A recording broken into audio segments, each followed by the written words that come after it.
completely misunderstood. Yeah. But I think when you get cornered, people react in different ways. Yeah. I'm very passive, and I'm not very shoot from the hip. I'm quite calm. I think some people just deal with it. You said you're calm. I'm very calm,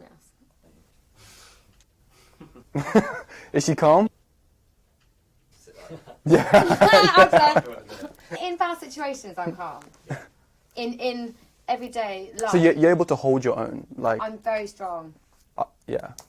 I think that's really good. Unless I'm not. Like when I got nominated for my Brit. Did you? No, I didn't. Oh. But in my dream, I was, and I won it. Okay. All right. And I got my award and threw it. Yeah. No, I think that's very good when you're given such a big platform. You've got to be able to handle that pressure. Let's go to touring, because that's probably when you're going to be busiest. You are going to love this day. This is true. Okay. All right. My touring day usually consists of me having a minor heart attack all day, panicking, feeling so sick that I can hardly move, panicking about my life, going to the gym, panicking. I eat my last meal at 3, panic a bit more, sound check, and then I try not to panic till 7. 7, I then warm up, I dance around, I move, I get my dress on, I get in the headspace, and then on stage 8 or 9, bosh, and it happens again the next day.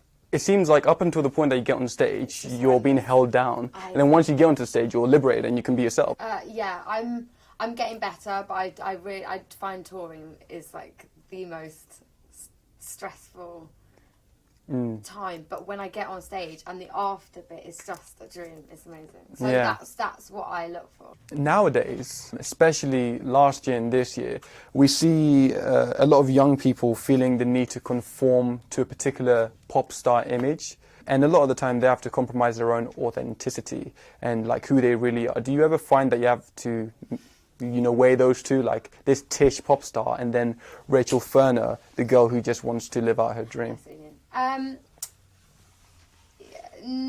To an extent, I mean, I'm pretty much probably one of the most honest people in the world. Tich and Rachel are the same person. I do think when I songwrite, I don't write in my head as Tich, I write as Rachel Ferner. Rachel is much more serious in the sense that,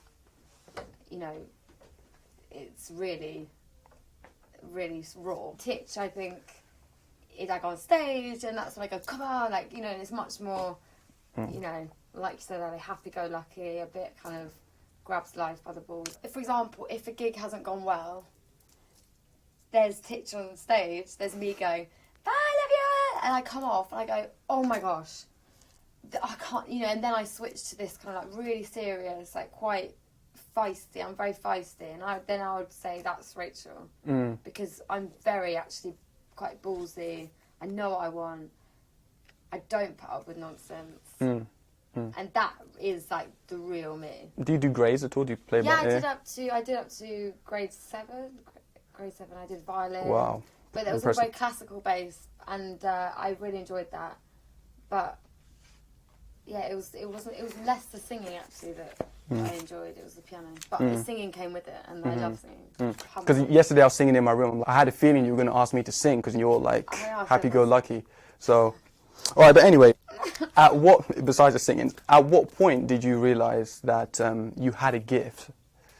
Let's call it a gift because it's something that only you have. It's just unique. It's a unique talent. It's well, as I was saying earlier, I had a teddy called Lucy the Lamb, which was a lamb, and Lucy would sing to the family, but I would never sing to the family for a few years. So Lucy discovered that I liked to sing, so I would sing through my lamb, and from that point, that's when I realised I loved to sing and I liked to entertain people. Right. Lucy would do shows, she would write songs, and kind of at family occasions, Lucy would make an appearance. So could you say singing is a form of escapism for you? It's like an outlet?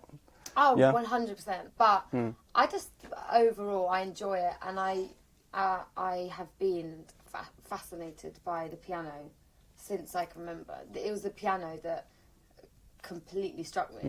I've probably done it over hundreds of thousands. So what is that like, having all those eyes? I mean, even now, when your managers came up, I was thinking maybe they might feel uncomfortable with all these cameras looking at them.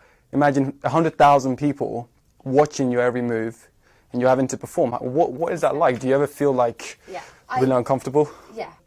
The stressful bit for me is being on stage and knowing everyone's looking at you.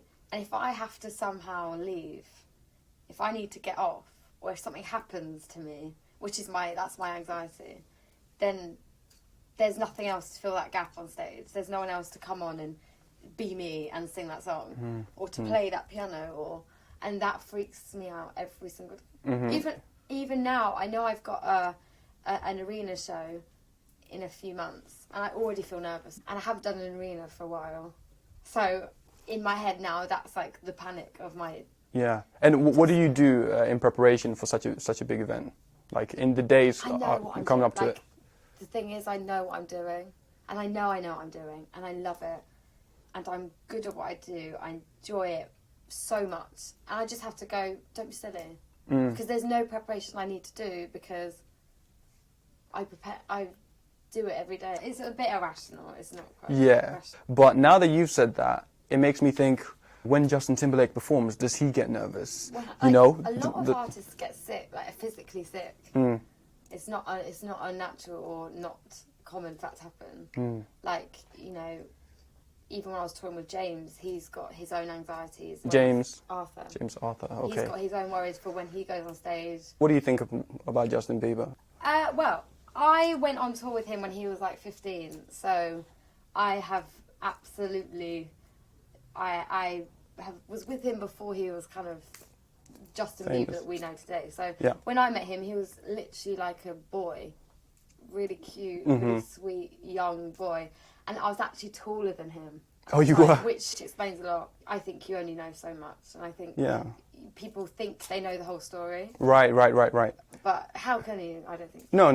You can only see what you read in the newspapers, and you have to take it with a pinch of salt. Yeah, but you read so much that you piece your own stories together. Yeah. But, you know, who's to say? Who knows what's actually going on within management, within his team, with his family? So do you see a great difference between him as a little boy and how he's presented on the screens now? Do you ever think, oh, I remember what he used to be like? No, because I think. And I've got a lot of friends who have been in the industry, have got a lot of exposure, and I think they say, and I would say as well, you put up a defence mechanism, so no one could come close to you. I mean, there's times that it would be very easy to just go, I'm done. Like, Do you ever feel that way? You just want to give up? I superficially feel that way. So like very on the surface, would I go, this is too much? Yeah. But never, ever, ever do I actually mean it, or would I ever act upon it? Because I know I'm stronger than that. I know I'm better than that. To let myself go, no, I can't do it. No, I genuinely could never fail in my head or in my family's eyes, because if, for whatever, this avenue doesn't work out, it'll be my decision. And then let's say I don't want to do that, then I could go into film score. And then I could go into, you know, so I would never, ever be a failure. Ever. Yeah. You know, I'm really impressed. I think that's a really smart way of thinking about it, because Will Smith, and he's one of my role models. I got the opportunity to meet him, but that's for another occasion. Yeah. When he changed from a rap career to an acting career, he described it as a rebirth. So he didn't see himself as failing his rap career. He saw it as being given another opportunity to do something better, and that's exactly what's happened to him. He's actually counting down from 60. I think he's done a runner. Under your spotlight. Sorry. You didn't have Oh, why did that make any sense? So you had to make sure the audio is getting picked up. Sorry. Tich sometimes kind of, her head gets in the way. Sorry. Is it? Can you... I got this. Yeah. There you go. I can't even see it. And all like Ta-da. universe. That was the universe sign. Well, I'm glad that we're on the same page. Yeah. We All are right. on that page. I'm joking like that. Even if I say, like, for tea, I'm going to make this. I used to say jokes after everything when I was younger, but then I realised it wasn't cool to say that. So. Yeah. Sorry, I just blew up the microphone. Probably.